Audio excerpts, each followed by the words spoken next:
नमस्कार दोस्तों। देश में एक और नया बिल लाने की तैयारी चल रही है, जिसे लेकर मिजोरम इतना ज्यादा परेशान हो गया है कि ब्लैक डे मनाने की बात कर रहा है। केरल विधानसभा पहले से ही सिर पकड़कर बैठी हुई है और भारत के अंदर रहने वाली कुछ क्रिश्चियन कम्युनिटी लगातार भूख हड़ताल पर उतर आई है, लगातार मार्च निकाले जा रहे हैं। अब इस बिल की वजह से भारत के अंदर रहने वाले कुछ लोग तो परेशान हो ही रहे थे कि एक और देश पूरी तरीके से परेशान हो रहा है, और वो देश है अमेरिका। क्योंकि अगर ये बिल भारत में नियम के साथ में लागू हो जाता है तो फिर अमेरिका जो भारत के अंदर चाहता था वैसा नहीं कर पाएगा, जैसा कि वो भारत के पड़ोसी देशों के अंदर कर चुका है। और इसी वजह से अमेरिका का मार्को रूबियो इतना ज्यादा परेशान है कि वो लगातार भारत के मदर टेरेसा फाउंडेशन का चक्कर लगाने पर मजबूर हो रहा है। आज के इस वीडियो में हम इसी बिल के बारे में चर्चा करने वाले हैं, क्योंकि आप सभी जानते हैं मॉनसून सत्र स्टार्ट हो चुका है। गृह मंत्री अमित शाह की तरफ से 5 प्रकार के बिल प्रस्तुत किए जाने हैं और उनमें से एक बिल है FCRA का बिल। एक ऐसा बिल जो सबसे ज्यादा विवादित है और सबसे ज्यादा चर्चित है, और इसी वजह से हम इस बिल के बारे में चर्चा कर रहे हैं।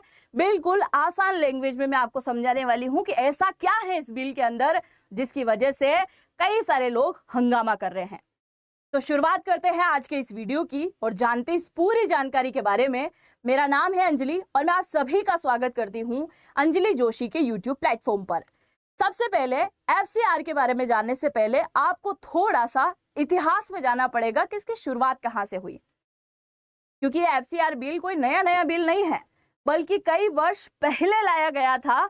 समय समय पर इस बिल के अंदर संशोधन किए जाते हैं और नए प्रकार के नियम जोड़ दिए जाते हैं। अभी गृह मंत्री अमित शाह यही कर रहे हैं, इसके अंदर नए प्रकार के नियम जोड़ रहे हैं और इसी वजह से विपक्ष बुरी तरीके से बौखलाया हुआ है।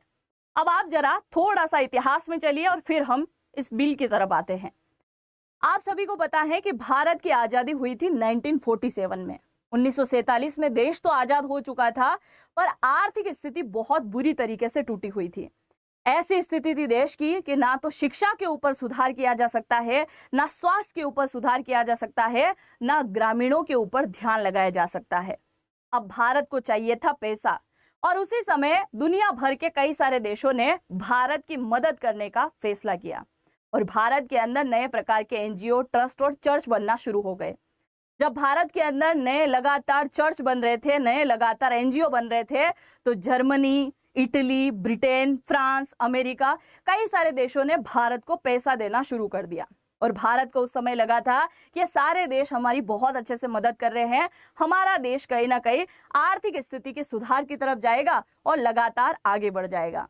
1947 के दशक में जब पैसा दिया जा रहा था तो बहुत अच्छा लग रहा था कि ठीक है, बहुत अच्छी तरीके से पैसा आ रहा है, ये हमारे NGO को बढ़ावा देगा, हमारी शिक्षा को बढ़ावा देगा। समय बीता, 1960 का दौर आता है। 1960 के दशक में दुनिया कोल्ड वार में गिरी हुई थी, यानी कि शीत युद्ध में गिरी हुई थी। और शीत युद्ध के दौरान दुनिया 2 गुट में विभक्त हो गई थी। 2 गुट कैसे? एक गुट था अमेरिका का और अमेरिका के सहयोगी देशों का, और दूसरा गुट बन गया था USSR का, यानी कि रशिया वालों का। अब दोनों ही देश क्या कर रहे थे? अपने अपने सहयोगी बढ़ाने पर लगे हुए थे। तभी पता चला कि भाई साहब, भारत में तो हम बहुत अच्छे से पैसा देते हैं, अमेरिका बोलता है। इधर रशिया वाले यानी कि USSR के देश भी बोलते हैं कि हमने भी पैसा दिया है। तो अब देखना होगा कि भारत किसका साथ दे, और उसके लिए ये करना होगा कि हम भारत के और भी ज्यादा NGO बढ़ा दे और भी ज्यादा भारत के अंदर पैसा पहुंचा दे। क्योंकि ये दोनों केवल युद्ध की वजह से नहीं जीतना चाहते थे, बल्कि मीडिया में किसका नाम ज्यादा चल रहा है, राजनीतिक पावर सबसे ज्यादा किसकी है, दुनिया में सबसे ज्यादा सैन्य अड्डे किसके हैं, यानी कई सारी चीजों को लेकर ये प्रभाव डालना चाहते थे। और उस समय ना तो भारत अमेरिका के पक्ष में था और ना रशिया के पक्ष में था, यानी भारत क्या था? पूरी तरीके से गुटनिरपेक्ष था, नॉन अलाइंड था, किसी के पक्ष में नहीं था। और दोनों के दोनों जो देश है, दोनों के दोनों जो गुट हैं, उन्होंने भारत के NGO में भर भर के पैसा देना शुरू कर दिया ताकि भारत किसी एक देश का हाथ पकड़ ले। पर इस समय भारत ने क्या किया? केवल पैसा लेने का काम किया। लगातार भारत के अंदर NGO बढ़ते जा रहे थे, भारत के अंदर पैसा आ रहा था, शिक्षा व्यवस्था में सुधार हो रहा था। भारत उस समय भी एक अलग ही देश था, यानी कि इसका साथ भी नहीं, इसका साथ भी नहीं, गुट निरपेक्ष देश था, और आज भी यही है। आज भी भारत खुलकर किसी के साथ खड़ा होकर दिखाई नहीं देता है। समय बीता। अच्छा, समय बीतने के साथ साथ चैनल पर पहली बार आए हैं तो सब्सक्राइब कर लेना, ये नया चैनल है। और आप मुझे इंस्टाग्राम पर फॉलो करना चाहें तो यहाँ से कर सकते हैं। समय बीता और दौर आया 1971 का। 1971 के अंदर क्या हुआ? भारत पाकिस्तान का युद्ध हुआ और जन्म हुआ बांग्लादेश का, और भारत बन गया दादाजी। आप सभी जानते हैं कि भारत पाकिस्तान युद्ध हुआ और इस युद्ध के अंदर पाकिस्तान को बुरी तरीके से पछाड़ने का काम किया था भारत ने, और अब पूरी दुनिया का ध्यान भारत की तरफ आता हुआ दिखाई दे रहा था। भारत के अंदर लगातार विदेशी इन्वेस्टमेंट बढ़ता जा रहा था, क्योंकि पहले केवल अमेरिका और भारत, कुछ आस पड़ोस के जो देश थे वो अमेरिका हो गया है, रशिया हो गया, जर्मनी हो गया, यही भारत के अंदर पैसा देते थे। पर जैसे ही 1971 का युद्ध भारत जीतता है, विदेशों का ध्यान इतना ज्यादा भारत की तरफ बढ़ता है कि भारत के एनजीओ के अंदर, ट्रस्ट के अंदर, चर्च के अंदर, फाउंडेशन के अंदर भर भर के पैसा आना शुरू हो जाता है। हर कोई भारत की मदद करना चाहता है, क्योंकि भारत दक्षिण एशिया का सबसे उभरता हुआ देश दिखाई दे रहा था। अब यहाँ टेंशन बढ़ने वाली थी, क्योंकि भारत के अंदर अब तक जो पैसा आ रहा था वो सब कुछ सही चल रहा था, पर सरकार को लग रहा था कि आज केवल ट्रस्ट के अंदर, एनजीओ के अंदर, फाउंडेशन के अंदर पैसा आ रहा है, कल अगर यही पैसा भारत की नींव हिलाने के लिए आ गया तो, भारत का टुकड़ा करने के लिए आ गया तो, या फिर भारत के अंदर अलगाववादियों को बढ़ावा देने के लिए आ गया तो, भारत का एक और हिस्सा करने के लिए आ गया तो, भारत की राजनीति में उथल पुथल करने के लिए आ गया तो फिर क्या होगा? और इस बात की टेंशन चल ही रही थी कि उसके कुछ समय बाद जब इंदिरा गांधी जी सत्ता संभालती हैं, यानी कि 1975 से 1977 के बीच का एक ऐसा घबराहट वाला दौर होता है इंदिरा गांधी जी का, कि इनकी तरफ से कहा जाता है कि भारत के अंदर जो ट्रस्ट एनजीओ चलते हैं उनके अंदर विदेशी ताकतें अपना जमावड़ा बढ़ा रही हैं, लगातार पैसा भारत के अंदर भेज रही हैं, ताकि भारत में राजनीतिक उथल पुथल शुरू हो जाए। ये पहली बार स्टेटमेंट दिया गया था विदेशों से आने वाले पैसे को लेकर, और ये स्टेटमेंट आता है इंदिरा गांधी की वजह से। इंदिरा गांधी जी बोल रही हैं कि आज देश के अंदर जो विरोध बढ़ रहा है, लगातार जनमत संग्रह हो रहे हैं, वो किसकी वजह से हो रहे हैं? वो विदेशी पैसों की वजह से हो रहे हैं। और इसके लिए हमें डर लग रहा है कि हमें कुछ ना कुछ तो करना पड़ेगा। कानूनन निगरानी के लिए हमें कोई तो सख्त कदम उठाना पड़ेगा, कोई तो कानून बनाना होगा। और इसी के चलते पहली बार कानून बनाया जाता है विदेशी फंडों को लेकर, और ये कानून बनाया जाता है इंदिरा गांधी जी की सरकार की समय। इंदिरा गांधी जी की तरफ से 1976 में एक्ट 1976 के अकॉर्डिंग एक नए प्रकार का बिल लाया जाता है, और इस बिल का नाम होता है FCRA बिल, यानी कि फॉरेन कंट्रीब्यूशन रेगुलेशन एक्ट इसका नाम दिया जाता है, कि विदेशों से आने वाली फंडिंग इसे कहा जाता है। अब पहली बार इस बिल के अंदर इंदिरा गांधी जी की तरफ से कहा गया था कि राष्ट्रीय सुरक्षा के तहत इसके ऊपर सरकार निगरानी करेगी। कि भाई साहब, आपका एनजीओ है, मान लीजिए कि अंजलि जोशी के नाम से मेरा एक एनजीओ है, और मेरा एनजीओ करता है काम शिक्षा से संबंधित। हम कई हजारों स्टूडेंट को पढ़ाते हैं, और ये बात भारत जानता है, ये बात दुनिया भर के कई सारे देश भी जानते हैं। अमेरिका को अच्छा लगा कि हम शिक्षा को बढ़ावा दे रहे हैं, इसलिए अमेरिका ने मेरे एनजीओ में पैसा देना शुरू कर दिया। मेरे पास 1 करोड़ आया, 10 करोड़ आया, फिर 100 करोड़ आ गए, और बहुत ज्यादा जब पैसा आना शुरू हो गया तो फिर मैंने क्या कर दिया, मैंने और छोटे छोटे एनजीओ को पैसा देना शुरू कर दिया, और भी ज्यादा एनजीओ मेरा बड़ा हो गया। और फिर धीरे धीरे मैंने राजनीति में एंट्री कर ली, मैंने फिर राजनीतिक बहस करना शुरू कर दिया। और यही डर सरकार को सता रहा था कि ऐसे एनजीओ जो शिक्षा के लिए शुरू हुए, बाद में वो शिक्षा से रिलेटेड काम नहीं करते हैं, बल्कि देश की राजनीति में उथल पुथल मचाने का काम करते हैं। और इसी वजह से सरकार ने कहा था कि अब हम इन एनजीओ के ऊपर निगरानी रखना चाहते हैं कि वो जो पैसा अमेरिका से आया है, जर्मनी से आया है, या किसी और देश से आया है, उन पैसों का इस्तेमाल किस प्रकार से किया जा रहा है। यानी विदेशी पैसों के ऊपर सरकार निगरानी रखेगी, पहला डर। दूसरा डर ये सता रहा था कि कहीं राजनीतिक दल तक ये पैसा पहुंचना शुरू ना हो जाए।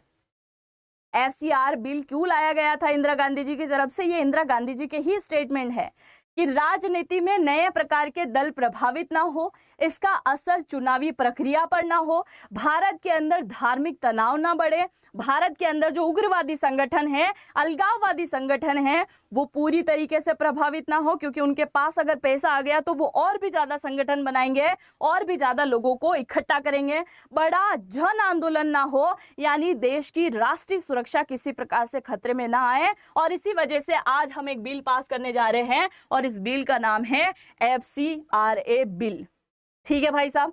अब FCRA बिल पहली बार 1976 के अंदर पास कर दिया गया। सरकार को यह डर था और देश की सुरक्षा के चलते उसे पास कर दिया गया। सब कुछ अच्छे से चल रहा था, सब कुछ सही जा रहा था। समय बीता, 1976 का दौर खत्म होके जब 1991 की बारी आई, 1991 का दशक आया, तब तक भारत में और भी ज्यादा NGO बढ़ गए। भाई साहब, पहले 10 NGO थे, 20 हो गए, 20 से 40 हो गए, 40 से 60 हो गए।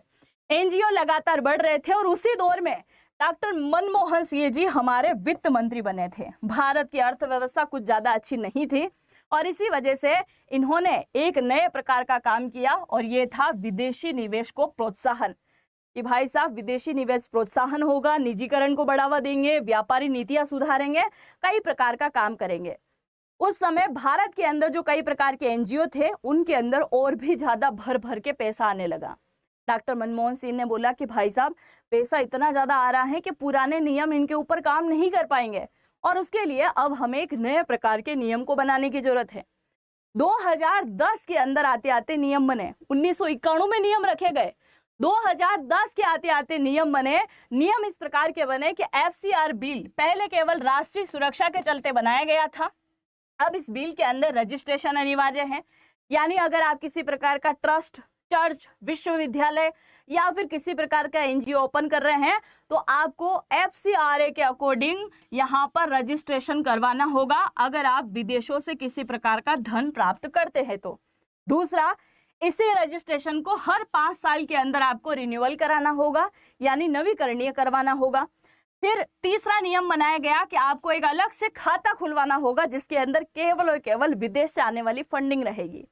यानी भारत के अगर कोई आस पड़ोस के देश दान कर रहे हैं, माफ कीजिएगा, भारत के लोग अगर कोई दान कर रहे हैं तो उसके लिए आपका अलग खाता होगा, और बाहर से अगर पैसा आ रहा है तो FCR के लिए आपको अलग खाता रखना पड़ेगा। और जितना भी पैसा आपके पास आ रहा है विदेशों से, उस पूरे के पूरे पैसों के ऊपर गृह मंत्रालय निगरानी रखेगा। ये काम किसने कहा था? ये कहा गया था इनकी तरफ से, मनमोहन सिंह जी की तरफ से। अब आप देखिए, अब कहानी शुरू होती है आज के समय की कि अब हुआ क्या है, अभी क्यों दिक्कत हो रही है। पहले दिक्कत नहीं हुई थी, अभी क्यों दिक्कत है। अब आप देखो अभी क्या हुआ है। अभी आप सभी को पता है कि मानसून सत्र स्टार्ट हो गया है जिसमें 5 प्रकार के बिल लाए जाने हैं। 5 प्रकार के बिल में FCRA बिल लाया जा रहा है एक बार फिर से। अब अभी जो अमित शाह जो बिल लेके आ रहे हैं 2026 के अंदर, ये FCR बिल 2020 के अंदर भी ला चुके थे। 2020 के अंदर लाया गया था और बाकायदा पास भी हो गया था, उसके अंदर नियम बदले गए थे। अभी जो नियम बदले जा रहे हैं उसमें कौन कौन से नियम हैं? अमित शाह की तरफ से कहा गया कि भाई साहब 2010 के अंदर जो नियम बनाए गए थे वो नियम आज नहीं चल सकते, क्योंकि 2010 के अंदर जितने NGO ट्रस्ट थे आज उनकी संख्या और बढ़ गई है, तो हमें थोड़ा सा नियम में बदलाव करना पड़ेगा। इसके लिए अमित शाह बोल रहे हैं कि यहाँ पर टैक्स चोरी भी होती है। टैक्स चोरी के साथ साथ हमसे छुपाया जाता है कि विदेशों से आने वाला पैसा कहाँ गया, किसने खर्च किया, और इसके लिए सरकार को ही चूना लगा रहे हैं बहुत सारे लोग। अब ये क्या बात हुई, आप जरा सुनिए। सरकार का कहना है कि एक NGO है, एक NGO बनाया गया है किसी भी A नाम से। आप मान लीजिए A नाम से एक NGO बनाया गया है, A नाम से एक NGO बनाया गया है, उसने FCRA के अकॉर्डिंग रजिस्ट्रेशन करवा दिया है और उसके अंदर चाइना से 100 करोड़ रुपए आए हैं। कहाँ से? चाइना से 100 करोड़ आए, क्योंकि A नाम का जो एक NGO है वो क्या करता है, शिक्षा से संबंधित काम कर रहा है, ठीक है भाई, या फिर बूढ़े व्यक्तियों से रिलेटेड काम कर रहा है। 100 करोड़ इसके पास में आए। इस NGO ने क्या किया, ये कुछ पैसा बी एनजीओ को ट्रांसफर कर दिया, कुछ पैसा सी एनजीओ को ट्रांसफर कर दिया, कुछ पैसा डी एनजीओ को ट्रांसफर कर दिया। और ये जो छोटे मोटे एनजीओ हैं इनका एफसीआर का कोई रजिस्ट्रेशन नहीं है। मतलब इनके पास जो पैसा गया है वो पैसा कहाँ खर्च हुआ है इसका हमारे पास कोई हिसाब किताब नहीं है। हमें पहले तो वो हिसाब किताब चाहिए। और भारत के अंदर चाहे छोटा एनजीओ हो बड़ा एनजीओ हो, हर एक को अपना रजिस्ट्रेशन करवाना ही करवाना पड़ेगा। दूसरी बात, विदेशों से आने वाली फंडिंग हम नहीं रोकेंगे। ये अमित शाह की तरफ से कहा गया कि जितने भी एनजीओ हैं उनका पैसा हम नहीं रोक रहे हैं, हमें पैसा चाहिए भी नहीं। सरकार सिर्फ और सिर्फ निगरानी रखना चाहती है ताकि उस पैसे का इस्तेमाल देश के खिलाफ ना हो। तीसरा, ये कहा गया था अमित शाह की तरफ से कि कुछ एनजीओ ऐसे हैं भारत के अंदर जिन्होंने बाहर से पैसा लिया और देश के अंदर गलत काम किया। जैसे जबरदस्ती धर्मांतरण किया गया था जिसमें अव्वल नंबर पर नाम चल रहा है केरल का, जिसमें कहा गया था कि ऐसे कई सारे एनजीओ हैं जो बाहर से पैसा लेते हैं और उन पैसों का इस्तेमाल करते हैं धर्मांतरण कराने के लिए, सामाजिक अशांति फैलाने के लिए, जिसमें सबसे बड़ा उदाहरण है मणिपुर का। मणिपुर का एग्जाम्पल हो गया है। असम के अंदर ऐसे नारे लगाए जाते हैं हम असम को काट देंगे। अभी सीजेपी प्रोटेस्ट के दौरान भी यह नारा लगा था। तो इस प्रकार की बात यहाँ पर की जा रही है और इसी वजह से अमित शाह ने कहा था कि हमने पाया कि 19,000 से ज्यादा ऐसे एनजीओ हैं जिन्होंने पैसों का गलत इस्तेमाल किया है और एनजीओ नाम का भी दुरुपयोग किया है। इसीलिए हम उन 19,000 एनजीओ के ऊपर ताला लगा रहे हैं और इन्होंने उसके ऊपर ताला लगा दिया। अब ये पहली लाइन आपको समझ में आई होगी। दूसरी बात कही गई कि अब तक जितने भी एनजीओ भारत के अंदर कितने हैं, कौन कौन से राज्य को सबसे ज्यादा पैसा आता है, वो भी हम आगे चर्चा करेंगे। अमित शाह की तरफ से कहा गया कि भाई साहब हमें क्या करना होगा, ये जो एनजीओ के लिए पहले कहा गया था ना कि केवल एक ही बैंक होना चाहिए जिसके अंदर एनजीओ का पैसा आएगा विदेशों से। अमित शाह बोल रहे हैं कि एक ही अकाउंट होना चाहिए, एक ही अकाउंट के अंदर पैसा आएगा, तो क्यों ना एक बैंक भी डिसाइड कर लें। तो इनकी तरफ से कहा गया कि एसबीआई ही एक ऐसा बैंक होगा जिसके अंदर आप विदेशों से पैसा प्राप्त कर पाएंगे, दूसरे के अंदर आप अकाउंट ओपन नहीं करेंगे। अगर आपने अकाउंट ओपन किया तो एफसीआरए के अकॉर्डिंग हम आपको लाइसेंस ही नहीं देंगे। आप एसबीआई में ही अकाउंट ओपन कराओ ताकि सरकार के पास में रिकॉर्ड अच्छे से रहे, देख रेख हो, निगरानी भी बहुत अच्छे से हो पाए। इस प्रकार की बात की गई। और अभी 2026 के अंदर एफसीआरए 2.0 जो लाया जा रहा है उसके अकॉर्डिंग डेसिग्नेटेड अथॉरिटी लाया जा रही है। अब ये डेसिग्नेटेड अथॉरिटी क्या है इसके बारे में आप जरा सुनिए। आसान लैंग्वेज में मैं आपको बताने वाली हूँ।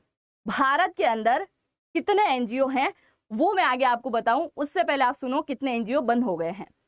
19,000 एनजीओ बंद कर दिए हैं सरकार ने 2020 से लेकर 2026 के बीच। 19,000 एनजीओ जो बंद हो गए हैं, उन एनजीओ के अंदर जो विदेशों से पैसा आया था वो पैसा अभी तक फंसा पड़ा है। उन एनजीओ ने जो जितना पैसा उठाया था उस पैसों के अकॉर्डिंग जिन्होंने प्रॉपर्टी खरीदी है, कई सारा इन्वेस्टमेंट किया है, बंगलो बना दिए, गाड़ियां ले ली, वो सब गाड़ियां बंगलो जमीन अभी भी पड़ी है, उनका क्या करेंगे। और उसी के लिए सरकार बोल रही है कि कानूनी व्यवस्था बनाएंगे कि जो एनजीओ बंद हो गए हैं वो सारे के सारा पैसा और वो सारी की सारी जो संपत्ति है वो किसके अकॉर्डिंग आ जाए, कानूनी निगरानी के अकॉर्डिंग सरकार के अंडर में आ जाए, ताकि सरकार अपने अधीन रखते हुए उन एनजीओ को वापस से स्टार्ट करे, सबको अच्छे से चला पाए। इस प्रकार की बात की जा रही है। अब ये जो नए प्रकार का बिल लाया जा रहा है उसमें विपक्ष की पार्टी क्या क्या कह रही है उसको आप जान लो और उसके बाद मैं आपको बताऊंगी कि भारत में कौन कौन सा एनजीओ कहाँ है और सबसे ज्यादा कौन से एनजीओ को फंडिंग होती है। ये देखिए, ये जो आपको दिखाई दे रहे हैं ये है सौगत रॉय, ये क्या है, टीएमसी के एक नेता हैं। इनकी तरफ से स्टेटमेंट दिया गया था कि अगर एफसीआरए बिल पास हो जाता है तो सरकार बिग ब्रदर बन जाएगी। अब ये क्या बात हुई, अब आप देखिए, ये बोल रहे हैं कि अगर ये बिल पास होता है तो सरकार बड़ा भाई बनकर बैठेगी और छोटे भाई यानी कि जितने भी एनजीओ हैं उनके ऊपर निगरानी करने का काम करेगी।